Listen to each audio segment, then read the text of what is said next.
Welcome to my porch in Louisville, Kentucky. I'm out here smoking my little cigar, drinking my coffee as usual. It's about 8:30 at night. The sun's going down, and I've been dealing with my father and the caregiving and all that. If you hear any weird noises in the background, that's my dad. He's got a pain in the rear, so when he sits, it moves around. He moves around, it hurts him. So he's got a pain in the rear, and he's been a pain in mine for the last 2 weeks. But I'm working on that.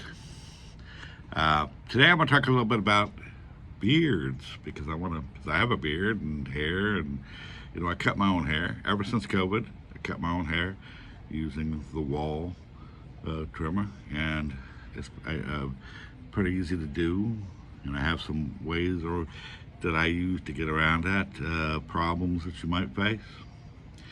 But I want to talk a little bit about why we have problems with that. Sometimes because we can't see where we're trying to do it if you're doing it by yourself. So let's look at that now. And I'm in my bathroom here, and I've got on this bib, and it's you can use it when you're eating, and it will pocket folds up on the bottom and catch stuff. It's better than putting on a whole barber's apron. But I want to show you about it. I just cut my hair and did a pretty good job with it using my clippers, electric clippers. And I tell you, I got this nice mirror addition to this. So this can fold this way, and this can fold this way. And that way, I can see the back of my head. Now, if that's not the best position for it here, I leave it up there all the time, and it's got a light on it, but it doesn't do much for anything. But if I hung it from these, from the back of the door, and then I could stand here, I could get a better look, because this is too far from the sink, and I can look on that. So that's pretty good. Anyway, I want to talk about trimming your hair, trimming your beard, and I'm going to give you a little bit of insights about that. Now, when I'm using the electric trimmers,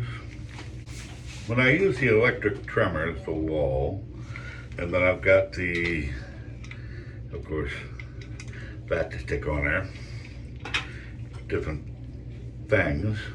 When I'm cutting my hair, I always put on maybe a number 4, and then I go up and around, and I work my way through it by going up,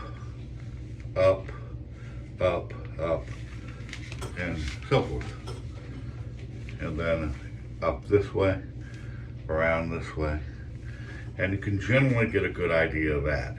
Getting the back of the neck, that's a harder thing. That's what that mirror was for, because I could see the back of it and I could aim this just right. That's the beauty of that. Now, you want to go up when you're cutting your hair, but go down when you're cutting your beard. If you go up with when the beard, it's going to cut too far. So you want to go down with the beard, up with the hair.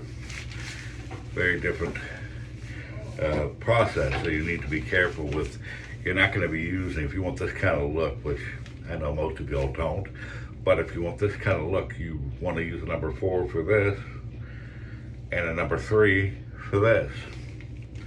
In other videos, I showed you how to get most of the yellow out of your mustache using baking soda and hydrogen peroxide, and it can work over a period of time. It might not get it all out, but one of the things is you want to wash your beard and mustache multiple times a day. You want to do that, but the problem with that is it dries out the beard, so you might need to get some kind of oil, because regular hair conditioner won't do anything for you over a period of time. I want to talk really about scissors and why you've got the hair that, you do a good job cutting and trimming it, But you always have those wild hairs that grow this way and that way and around. And I'll tell you the reason for that, and most people don't know it. It's your scissors. Because it depends on what side you're using. So if your bottom is close, if the bottom blade is closest to your skin and the upper blade is away, the way it cuts it like this. And so your hair will grow this way. So if you do this, it'll grow this way or this way. So you have to be aware of those dynamics when you're doing the hair. And over time you can get it to get back into order so that you don't have those many of the wild hairs growing in different directions. One thing I did buy was this. It's a scissor with the comb, and that's very important. There's this part always goes on the bottom, so you can see this way how I'm going to be cutting. I can get it up, get the hair just in there, and I can trim it like this.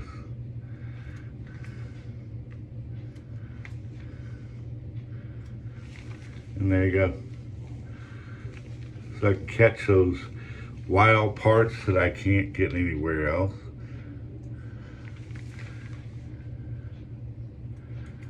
And I can get a little bit closer in to my beard. Like that. And that's how you get that under control. You can also use this on your hair and other things. You want a standard set of scissors, you can use those. And again, because the scissors, one side's over the other, so depending on which way you're going, it's either going to go up or down or left or right. It's not like electrical shears where they come down together like this, snippers. And that's what I want to talk about. And that's all. It's why you get these weird little hairs that go wild, because how you cut it.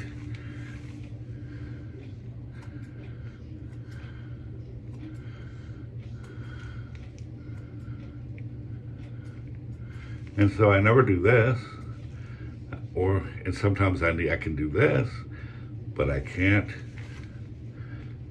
do this. So understand that, and you understand beards. And that was all I was going to talk about today. Beards and hair and scissors and dynamics. I hope you have a good day and have a good night, and I'll talk to you again at another time.